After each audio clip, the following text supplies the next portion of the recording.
Fala, meus aventureiros! Como é que vocês estão? Eu espero que estejam bem. Eu sou o Chorou e esse é mais um vídeo de MediaBiz aqui no canal. E bem, como vocês já podem ter visto pela thumb ou pelo título do vídeo, estamos aqui com basicamente uma continuação de um outro vídeo mais antigo que fez um certo sucesso aqui no canal. Lá no Instagram, que é por onde eu também me comunico bastante com vocês, eu acabei fazendo uma enquete sobre os temas dos próximos vídeos e meio que esse daqui ganhou, coisa que eu já estava imaginando que aconteceria. Tinha algumas outras temáticas menores que eu queria trazer em um vídeo separado, mas como a falta de informação aqui é absurda, então meio que não tinha tanta necessidade disso. Por isso, eu as trouxe pra cá, pra esse vídeo, mas também transformei elas em parte dos mistérios que ainda não foram solucionados. Sendo assim, eu vou te pedir pra deixar o like se você gosta desse vídeo aqui, tá? Se você for novo nesse canal, te convido a conhecer o vosso recinto. Então, sem mais delongas, vamos nessa, porque tem um aqui que eu tô muito animado pra debater com vocês nos comentários. Velho, eu sei que tá tipo muito do nada essa porra aqui, mas eu queria muito fazer aquela, sei lá, uma introdução com aquela música Pro e Pro de Honkai Star Rail. Velho, eu tô viciado naquele refrão, é sério, viciado. We adore suffer, lose and blaze till we clash against the sky. O que eu tô fazendo na minha vida, cara, na moral? Ó, deixa a música normal mesmo, só bora pro vídeo, bora.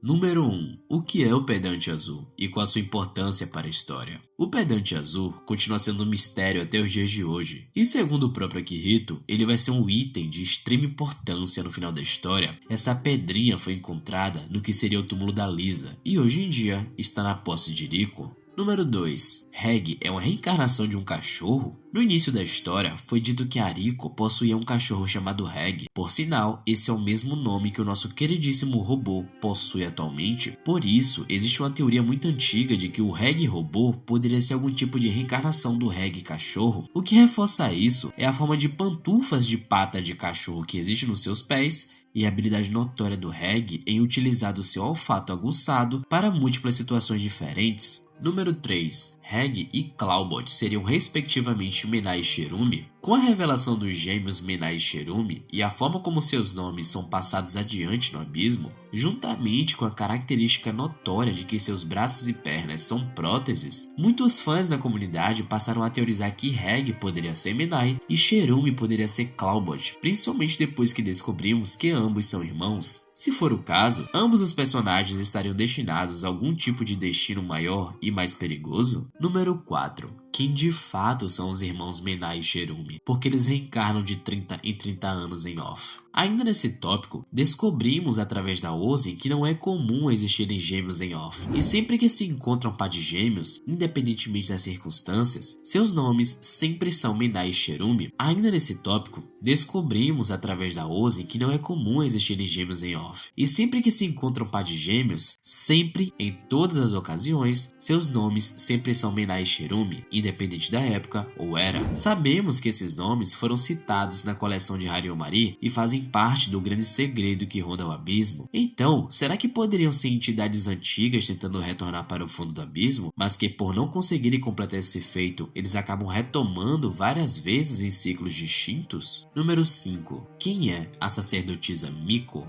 É dito que existe uma sacerdotisa que se aventurou para as profundezas, anotou informações importantíssimas sobre a sétima camada com a ajuda de um apito branco desconhecido e ainda por cima que tem uma capacidade inerente de conversar com a encarnação do abismo. Essa é a Miko. Até então, isso é tudo que sabemos sobre a personagem. Atualmente, até mesmo pelo seu nome ser muito parecido com o da Riko, Miko continua sendo uma incógnita constante que se encaixa em muitas teorias distintas. Número 6. Por que novas sacerdotisas são escolhidas para assumir o lugar da Miko? Ainda no tópico da Miko, pelo polêmico capítulo 71.5, ficamos sabendo que algumas meninas acabam sendo escolhidas para se tornarem a nova sacerdotisa de Off. Ainda no tópico da Miko, pelo polêmico capítulo 71.5, ficamos sabendo que algumas meninas acabam sendo escolhidas para se tornarem a nova sacerdotisa das profundezas abissais. Tepaste, praticamente, acabou sendo uma delas. Então, o motivo deles precisarem fazer isso é porque a personagem não pode retornar da sétima camada devido à maldição? Ou será que existe um outro motivo? Número 7. Quem ajudou Miko a escrever o compilado de informações sobre a sétima camada? Como eu disse no tópico anterior, informações antigas dizem que alguém ou algo do nível de um apito branco ajudou Miko a escrever a coleção de Hariomari com informações que ajudariam os exploradores a se aventurarem na sétima camada. Poderia ter sido o Akuna, o possível apito branco mais velho de todos? Ou será que poderia ser um personagem ainda mais antigo, do qual não temos informações alguma? Número 8. As relíquias poderiam ser materializações dos desejos? Essa pergunta se baseia completamente na origem, funcionalidade e consequência de uso de algumas relíquias, mas aqui eu vou falar mais especificamente do berço do desejo, onde sua habilidade consiste em realizar desejos. Porém, a essência dessa pergunta se baseia na complexidade dos desejos. Isso deixa em evidência a necessidade das relíquias do abismo possuírem uma conexão com a mente do seu portador, para que o efeito dela possa ser aplicado ou realizado. Ou seja, se isso não é algum tipo de tecnologia ultra mega avançada, então a origem das habilidades de cada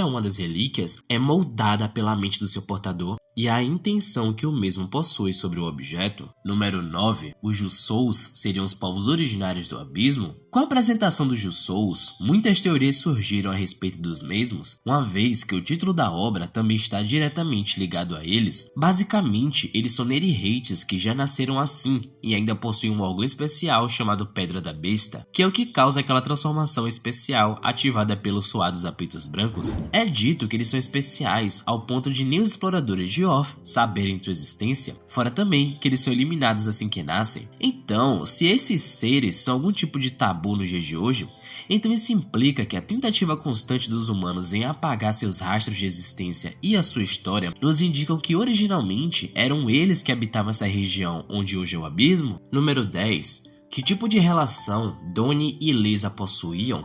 E quem diabos era esse cara? Eu acredito que a maioria de vocês já devem saber que originalmente os apitos brancos, falando dos objetos em si, já foram seres humanos no passado, como por exemplo, Prushka é atualmente o apito de Rico, e o mesmo vale para Donnie, sendo o apito de Lisa. O problema é, quem seria esse cara? Seu nome só foi citado uma única vez, quando Fapta consegue ouvir a voz que veio do apito da mãe de Rico. Então, seria ele um antigo colega de Lisa que participou da expedição do Sino Inaudível? Um possível tio da Rico? Ou então amigo do Torka? Número 11. O que é União Distante? Citado muitas vezes na canção de Hariomari, dá a entender que União Distante é dito ser um local para onde as almas do abismo retornam e também, de alguma forma, onde elas renascem. Porém, dá para tirar muitas conclusões diferentes sobre o que de fato é esse lugar. Se ele poderia ser algum tipo de oitava camada, ou então um espaço metafísico que bula as leis do abismo. Onde se localiza atualmente? O que acontece nesse lugar? E por que as almas estão diretamente ligadas a ele?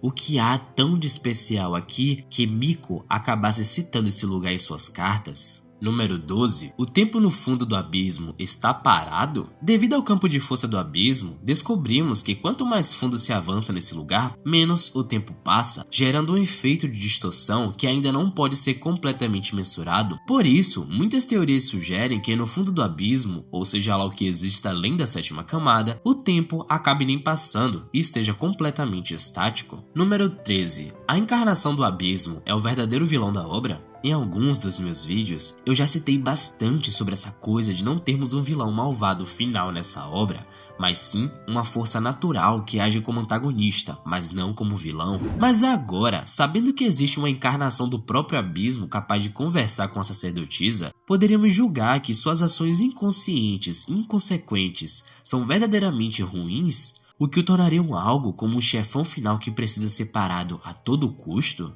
Número 14. Quem é o mestre de Heg? Tá aqui uma teoria extremamente antiga que até hoje não temos um sinal singelo de uma possível resposta. Já sabemos que Reg e Clawbot são irmãos e que muito possivelmente possuem o mesmo mestre. Existem muitas teorias de que pode ser Ariko do futuro, a Miko, um robô mega hiper gigante, a Lisa, o Akuna e até mesmo alguma criatura da qual ainda não fazemos ideia. Mas uma coisa certeira, segundo Donnie, o mestre do Reg está esperando por ele no anel pivotante de luz.